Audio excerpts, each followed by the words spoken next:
Let's begin with a thought experiment. I want you to find a quiet space in your mind, and in that space, I want you to paint a portrait.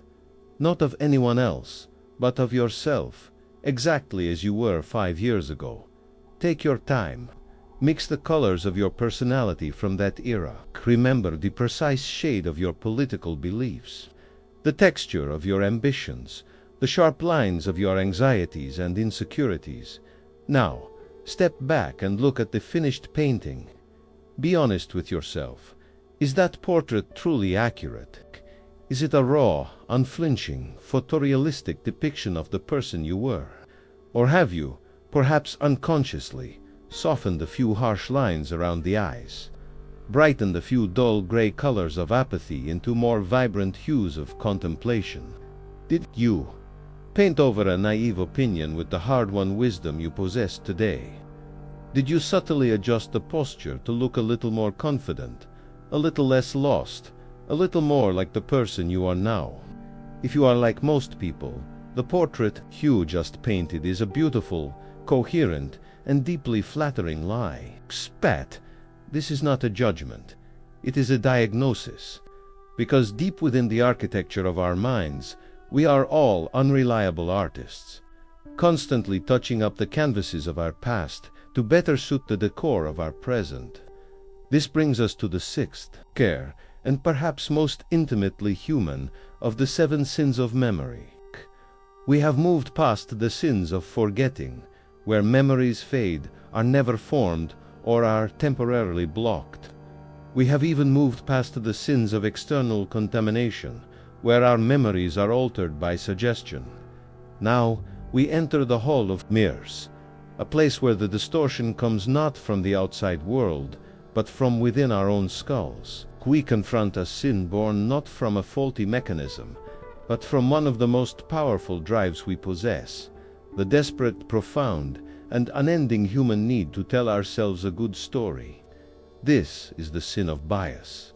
A bias, in the world of memory, is the act of our present self reaching back in time and silently editing our past. It is our current beliefs, feelings, and knowledge acting as a powerful, distorting filter through which we view our own history. The memory is not gone. It has not been replaced. It has been repainted. It's as if in the dusty, forgotten attic of your mind, there exists a true, original portrait of your younger self, a canvas that captures every flaw, every contradiction, every naive brushstroke in stark, unforgiving detail. But the portrait you hang in the public gallery of your conscious mind, the one you look at every day, is a revised version, a director's cut. It is a masterpiece of self-deception, where the artist to your present-day consciousness has smoothed out the wrinkles of uncertainty, corrected the mistakes of past beliefs, and ensured that the person in the painting looks remarkably and reassuringly like a slightly younger version of the person you are today. Why do we do this? Why is our brain, this supposedly rational machine, also a masterful public relations agent for our own ego? The reason is simple. The brain abhors a contradiction. It craves a coherent narrative. The story of me needs to make sense. It must feel like a logical progression. It needs to have a clear plot, a consistent character, and a satisfying arc from past to present. When a memory from our past directly contradicts our present sense of self, it creates a state of psychological static, a painful mental friction known as cognitive dissonance, and the brain, in its quest for internal peace, will do almost anything to resolve this discomfort. If your past self held a passionate political belief that your present self finds abhorrent, it creates a glitch in your personal story, an error in the code of your identity. To fix it, the brain has 2 choices: either accept the difficult, complex truth that you were once someone you now disagree with, or the much easier, more elegant option: simply remember your past beliefs as being far closer to your current ones than they actually were. It is a subtle, unconscious act of historical revisionism, all in the service of maintaining a stable and consistent identity. This is not about forgetting. This is about a deeper, more active process of distortion. The original memory, the true portrait in the attic, may still be there, locked away in some dusty neural corner, untouched and authentic, but the version your consciousness chooses to access, the one it proudly displays in the well-lit gallery of your mind, is the edited one. It is a memory that has been subtly warped by the immense gravitational pull of who you are right now. Every recollection is filtered through the lens of your present mood, your current knowledge, and your immediate desires. This sin is not about a failure to remember. It is about a profound, and often necessary, failure to remember honestly that in this episode, we will expose this dishonest artist within. We will explore the two great lies it tells us to maintain our sense of self, the comforting lie of unwavering consistency, and the flattering lie of dramatic self-serving change. We will see how our current mood can send us back in time to repaint our happiest memories in shades of gray, or our worst moments with a soft, nostalgic brush.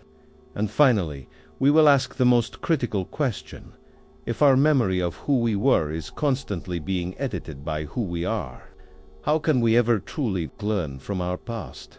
How can we grow if our own mind is dedicated to convincing us that we haven't really changed at all? The artist in our mind, this internal biographer constantly at work on the portrait of our past, is not a chaotic vandal. It does not deface our memories randomly. It is a master propagandist, and like all great propagandists, it operates with a clear and consistent agenda to serve the interests of the current regime. That regime is you, your present-day self, with all of its beliefs, insecurities, and desires, to maintain the stability and positive image of this regime. The artist employs two primary, seemingly contradictory, but equally powerful techniques of deception. These are the two great lies it tells us about who we were in service of who we want to be. The first, and most pervasive of these lies, is the lie of unwavering consistency. Core directive behind this lie is simple: I have always been this way. Our brain, as we've established, craves a coherent narrative. It wants the story of me to be a straight line, a logical progression from a past self that is fundamentally identical to our present self. We are deeply uncomfortable with the idea that we were once a different person, that we held beliefs we now find foolish, or that we felt things we no longer feel. This creates cognitive dissonance, a psychological static that the brain is desperate to eliminate. And the easiest way to eliminate it is to simply repaint the past. Consider the realm of our most deeply held beliefs, such as our political convictions. In 1973, a study by Gregory Marcus asked people to rate their attitudes on a variety of hot-button social issues of the day. 9 years later, in 1982, the researchers went back to the same people. They asked them to rate their current attitudes on the same issues, and, crucially, to remember what their attitudes had been back in 1973. The results were a stunning portrait of our internal artist at work. The participants' recollection of their 1973 attitudes was far more similar to their current 1982 attitudes than it was to what they had actually written down 9 years prior. If a person had become more liberal over the decade, they misremembered their younger self as being more liberal than they truly were. If they had become more conservative, they painted their past self with a conservative brush. They weren't, for the most part, consciously lying. Their brains were automatically and dishonestly updating the old data file to reduce the dissonance between their past and present selves. The artist had smoothed over the contradictions to create a portrait of a person who was ideologically consistent, a person who had always been, more or less, the person they were today. This lie of consistency is perhaps nowhere more potent than in the fragile ecosystem of our romantic relationships. We want to believe that our feelings for a partner are stable and true. A study by McFarland and Ross in 1987 beautifully captured this. They asked individuals in dating couples to evaluate their partners and their relationship. 2 months later, they asked them again, and also asked them to recall their initial evaluations. The results were a perfect illustration of memory. Being held hostage by current emotions.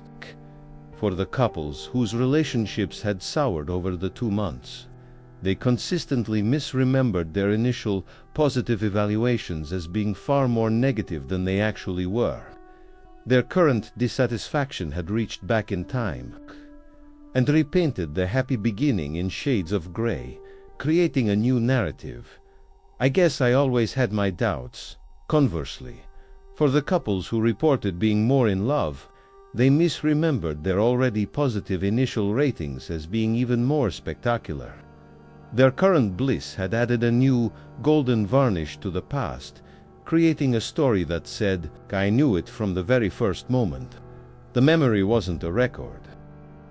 It was a mirror, reflecting back not the past, but the present. The second great lie our internal artist tells is, paradoxically, the exact opposite of the first. It is the lie of dramatic, self-serving change.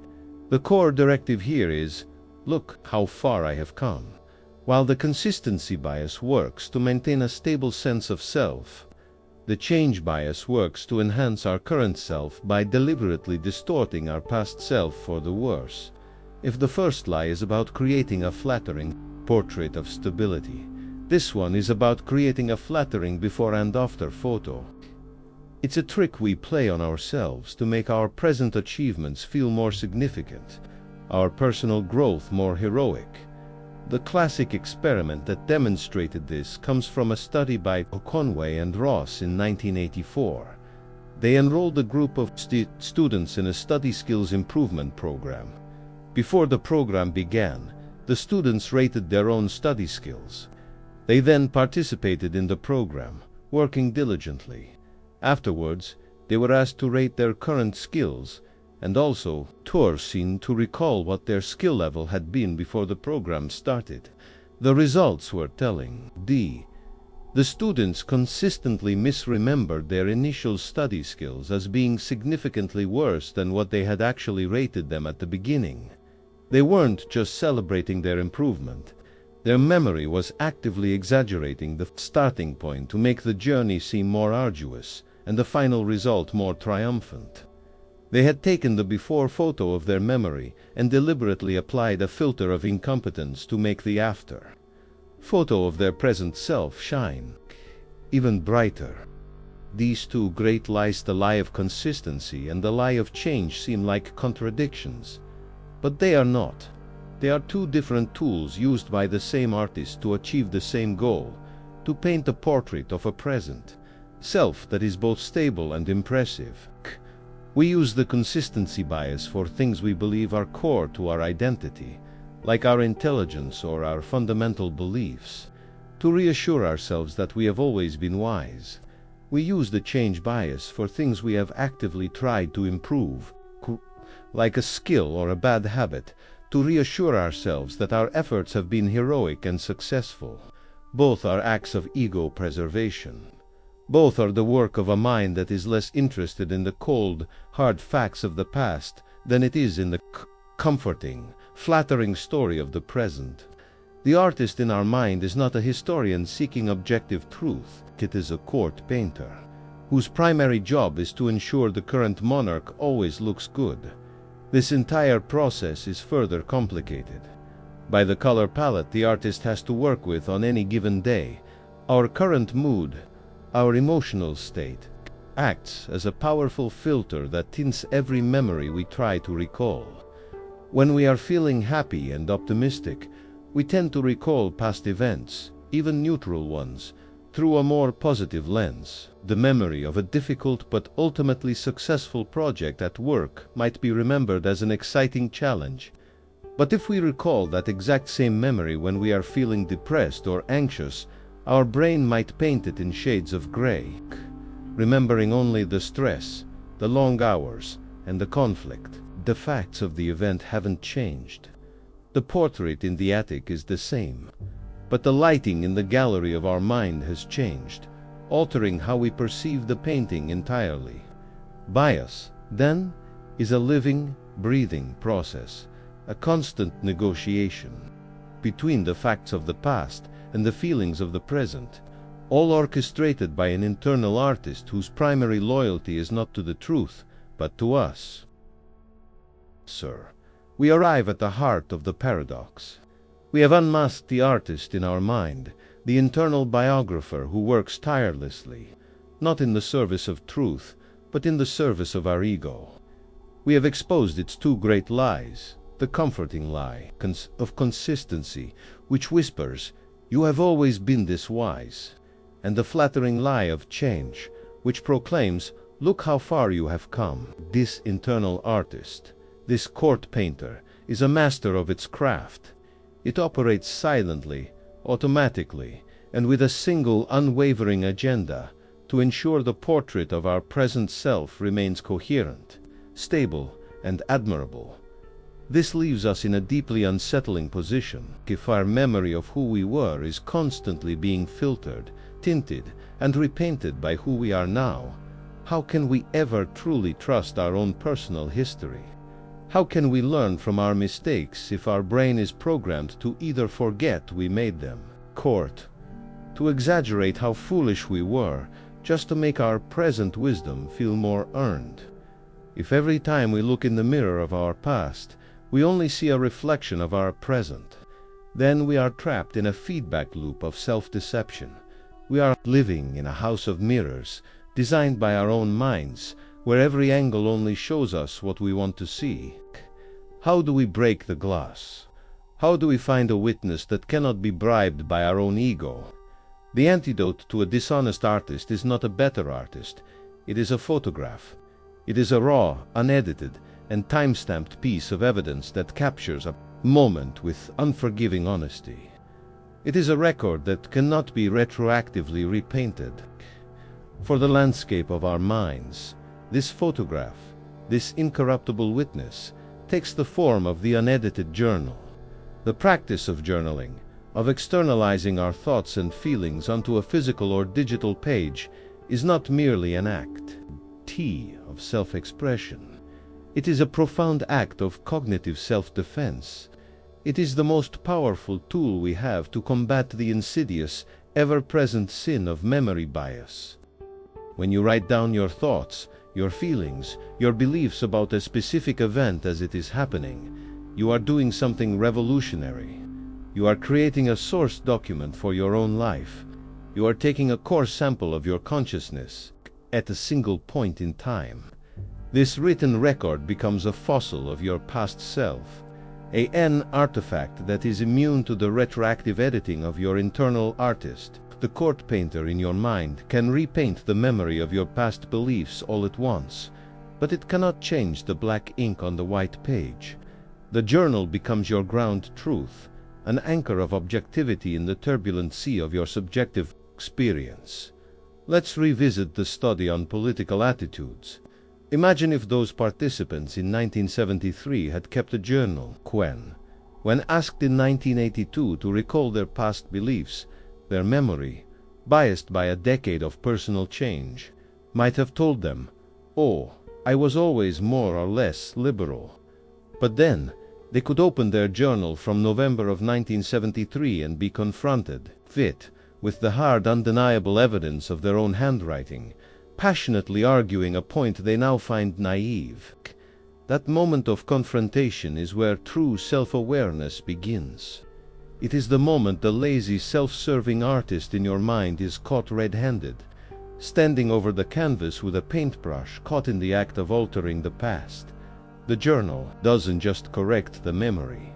It exposes the process of distortion itself. The power of this honest witness goes even deeper. The very act of writing about an experience forces a level of deep processing that a passing thought does not receive. To To translate a feeling or a complex idea into written language, you must organize it, structure it, and engage with it on a much more profound level.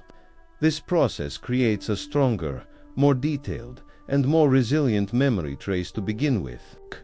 You are not just creating an external record, you are building a better internal one at the same time. You are giving the original portrait in the attic a thicker coat of varnish, making it more resistant to the fading and repainting that comes with time.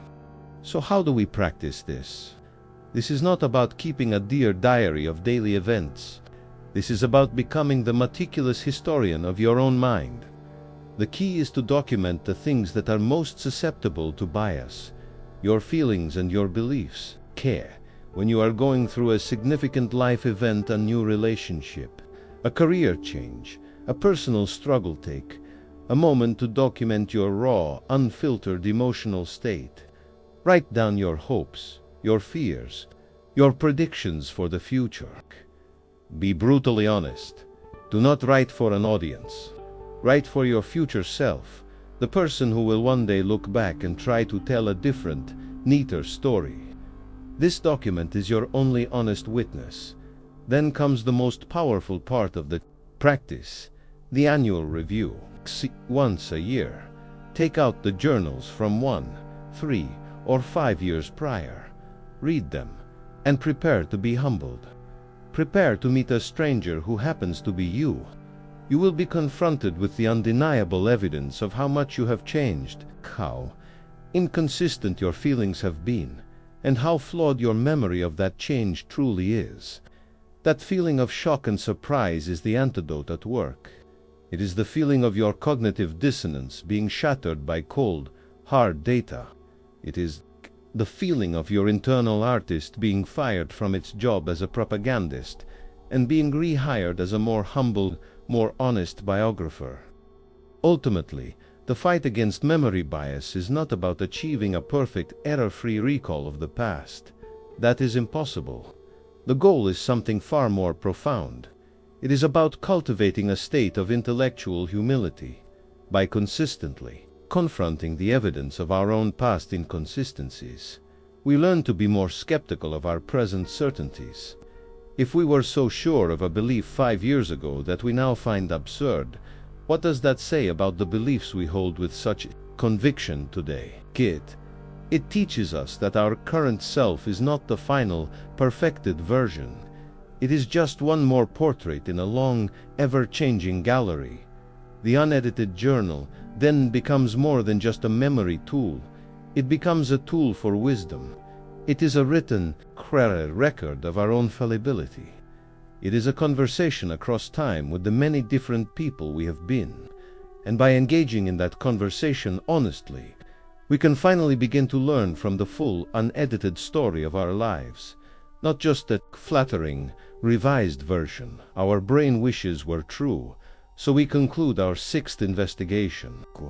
The sin of bias is perhaps the most intimate of all, a distortion that comes not from the outside, but from the very artist within. It reveals a mind that prioritizes a coherent and flattering self-narrative over objective truth. Our memories are not records, they are portraits, and the artist holding the brush is our present self with all its needs, desires, and insecurities. But understanding this artist is the first step to becoming its master, not its subject. Thank you for joining us in the lab for this look in the mirror. This is a sin we all commit, so we have a question for you. Have you ever looked back at an old diary or photo and been shocked by how differently you remember feeling? Share your story of bias in the comments below. Subscribe for more deep dives into the strange and intricate machinery of what makes us human. Until next time, stay curious.